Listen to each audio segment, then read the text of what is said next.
all of these big dick deviants is all catching hell in 2024. It's up for all of them. It don't matter if you Diddy or whoever you is. TG Jakes, any of them. All lies will be exposed. That's all. And anyone who takes that the wrong way, know why they take it the wrong way. P. Diddy was just placed on suicide watch following his arrest. And it looks like Jay-Z and J-Lo are trying to flee the country to escape charges.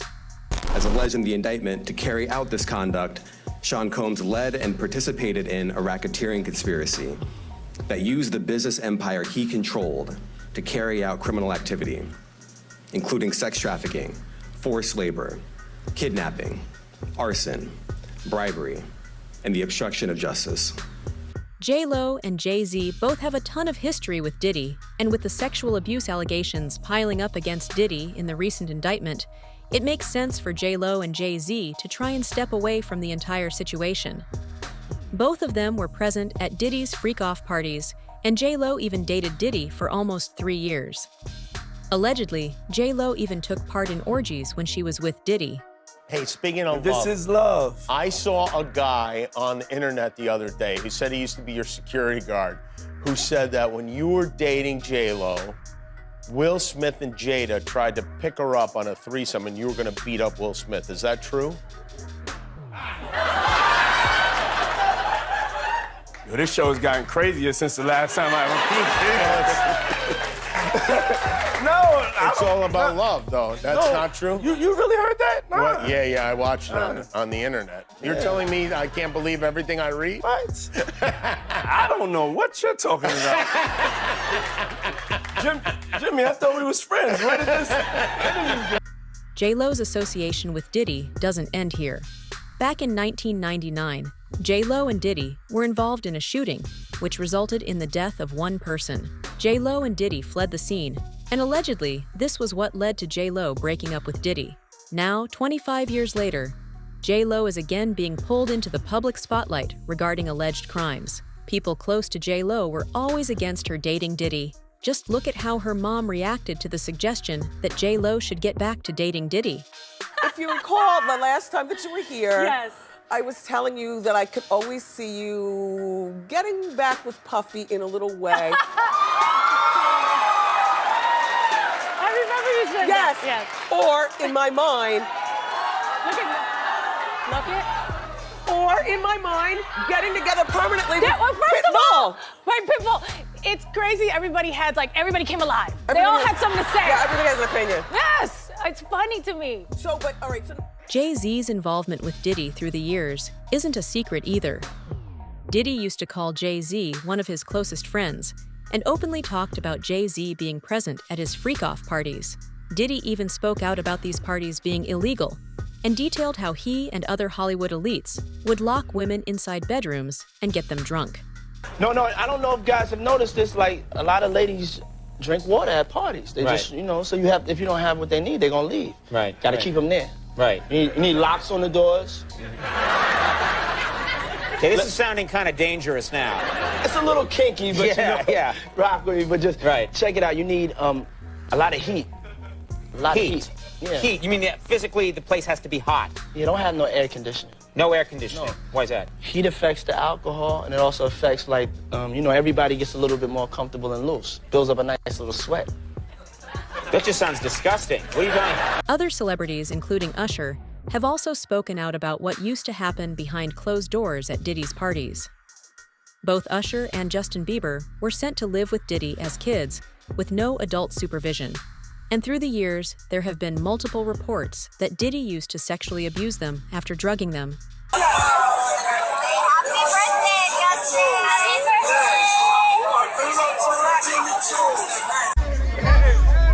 Welcome to the family, John.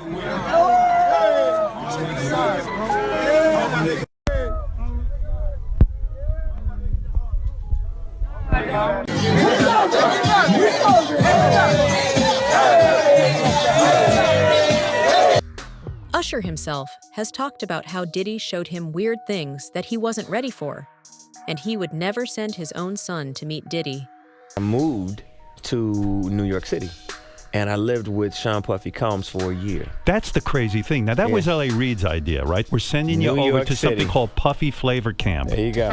To learn Flavor Camp. Yeah, Flavor that's what it Camp. was called. And you're going to go to Puff Daddy's. He's going In the 90s, do you understand what that's like? Puffy's place was like just filled with chicks and orgying like nonstop, right? No, not really. I Come mean, on. but hey, it was curious. I got a chance to see some things. Yeah, but you were 13. What were you I seeing? went there to see the lifestyle, Right. And I saw it, and it was, but I don't know if I could indulge and understand what I was even looking at. It was pretty wild. It was, So nobody it was crazy. tried to, some woman didn't come along. I didn't say that. Okay. I didn't say that. What I did say is that there were very curious things taking place, and I didn't necessarily understand it. Biggie Smalls was there. Biggie Smalls was there. Lil' Kim, Craig Mack.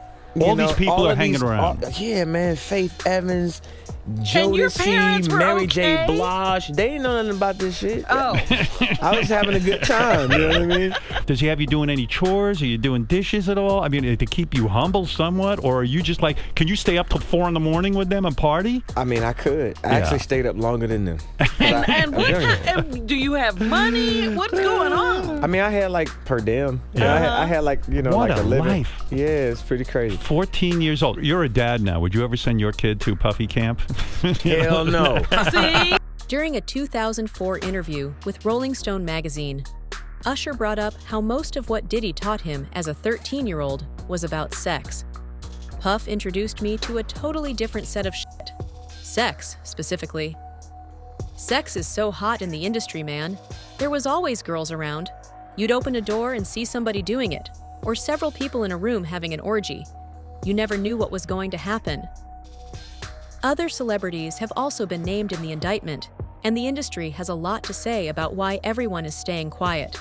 There are a lot of people in Hollywood who are probably worried about which Diddy parties they were at and what was going on.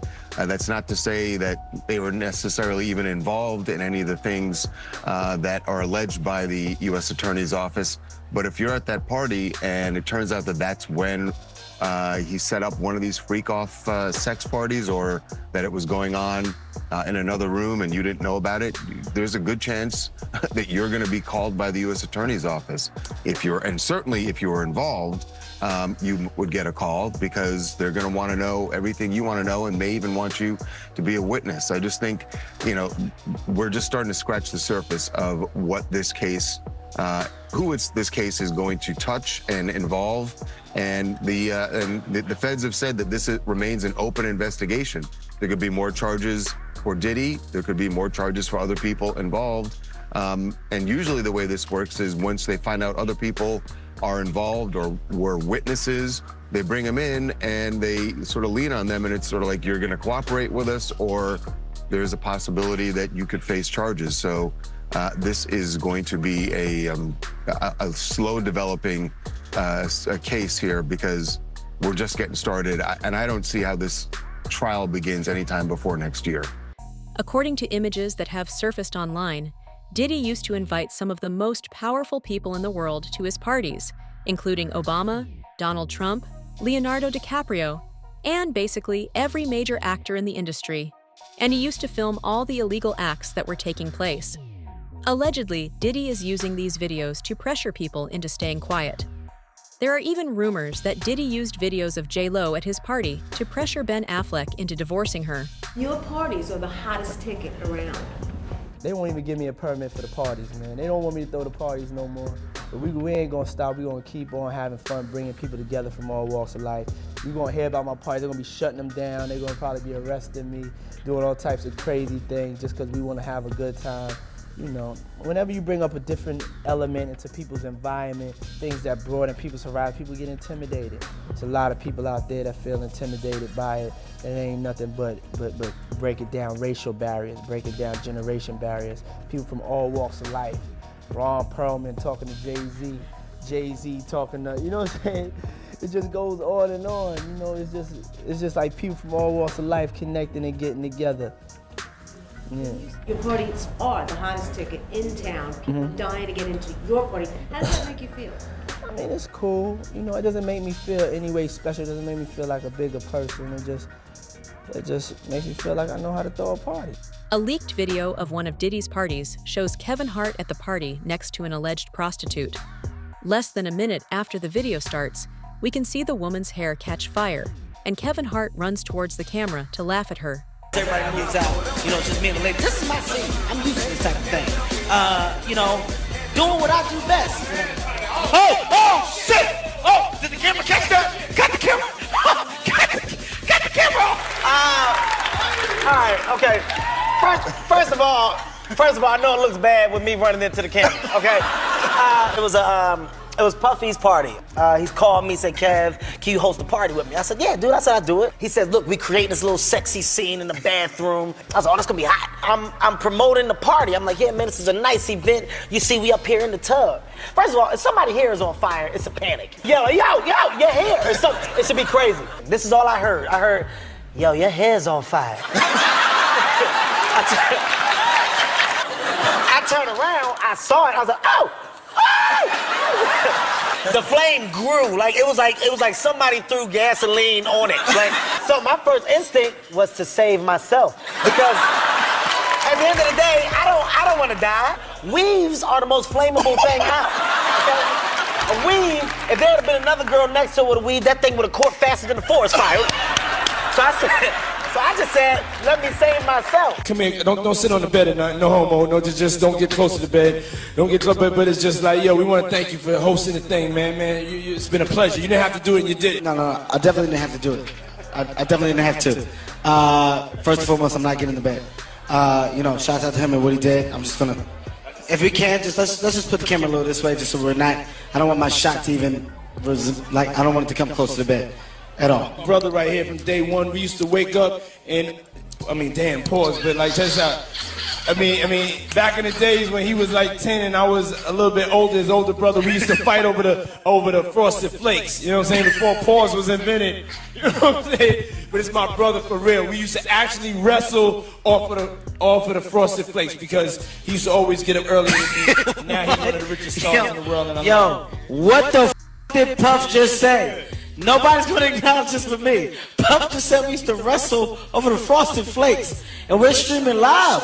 That was stupid. Listen, that was stupid. In a recent episode of the Joe Rogan Experience podcast, comedian Andrew Schulz also spoke out about the rumors going on in the industry regarding Diddy's freak-off parties. Everybody who tells the stories I saw I go upstairs and these dudes are right on the couch. Yeah. And then I go in this room and these guys are finished. And pros. Apparently he was getting male gigolos to girls. Girls? Yeah, that was one of the rumors, the male freak off. gigolos. So he would hire the professional dicks to have sex with the girls. And I think he would watch, allegedly. That's what was alleged, I think. Yeah, there's a lot of crazy stuff going on. And that's the other thing, I wonder, is that just a power thing? According to Gene Deal, a former bodyguard of Puffy, the rapper turned producer wasn't originally like this, and it was actually grooming within the music industry that turned Diddy into the alleged monster that he is today. When they get down to all the facts and all what happened, he may belong in jail, bruh. And that's not my doing. That's not Cassie doing. That's his doing and his learned behavior from the people that mentored him. You gotta realize, man, he learned from Andre Harrell. He learned from Russell Simmons. He learned from Clyde Davis. You understand? When those people are telling you that they were heavy into the drugs, they was heavy into beating women and doing things at that age, at that crazy stage, that's gonna make him think that he could get away with the same thing that they was getting away with back then. You understand? The things that he was saying, the touchy-feely between two men and all that stuff like that, man. All that, he learned that from them dudes. When I told y'all the story, when me and my man went up to Russell Simmons and he had a house and he had a man in bikini drawers in his bedroom, in his bed. You understand? Bruh, this is that he learned. I'm assuming he learned it from them. Let me put that. And I'm not gonna say alleged because I saw that for my own self. My man was with me, Slick was with me, and we saw that for our own self. Diddy is connected to some major players in the industry, and according to Candace Owens, he's just like Epstein, and she believes that Diddy knows he's going to get away with everything. Diddy is a protected asset, like Jeffrey Epstein was before him. He's an agent working for a criminal government enterprise. Jeffrey Epstein always had this smirk on his face. Diddy has the same air of pretension about him. Just 30 minutes before he got arrested, Diddy was laughing on the side of the road. Gene, however, believes the exact opposite will happen, and according to him, Diddy would rather commit suicide than go to jail. Yeah, that makes sense. But you knowing Diddy personally, do you think it's possible he might take his life? It takes a certain individual to prepare himself to do a lot of years in jail. From the lifestyle that he had, I'm not saying that he can't. I just don't see him able to do time behind bars. Maybe if he be in a camp type situation, that's a possibility. But based on the lifestyle and what he's done and what he's accomplished, if he had to go behind those bars for a lot of years, I think that he may commit suicide. He'd do an Epstein. These accusations might sound insane, but keep in mind, Diddy is one of the most powerful figures in the music industry. For someone of his level of fame and money, it is completely possible to get away with everything without having his legacy tarnished. Did you ever go to a Diddy party? Yes. And what was it like? A Diddy party? Is it like Off- what they have in the media? Off the hook. Off the hook? And whenever they went into the quote-unquote alleged other section, Yeah. I was never there. That's like, I think in general, getting away from Diddy, and God bless him and whatever else he's dealing with, I don't beat people while they're down. That's just not who I am character-wise. No one can erase his legacy. Bad Boy Records and Faith Evans and Biggie and Craig Mack and 112 and Total and, I mean, mogul. I mean, I don't know what all that other is going on, or allegedly, but man, you know, legacy is legacy, man. You know, surviving Neverland, did that stop you from listening to Michael Jackson after the documentary came out? I don't know. 2020, y'all. Yeah. And it's different than when it was 2016. You know, the game has been elevated. As we can tell, there's no expense being spared. We had a Black Billionaires lunch. Yeah. You understand? Right. And we here together, and we're gonna keep staying together. We getting tighter. You know what I'm saying? And united we stand, and ain't nothing else to us. Black excellence. And I'm sure that's probably not public information yet, but who's the person that's #1 on that invitation list? Leonardo DiCaprio. And I can get on that list, Yes, right? without a doubt, you are invited. That is so generous of you. Cheers to that. See you at the White Party. But what do you think? Will Diddy face real consequences this time? Or is he too powerful to be touched? Let us know your thoughts in the comments below, and don't forget to subscribe to the channel.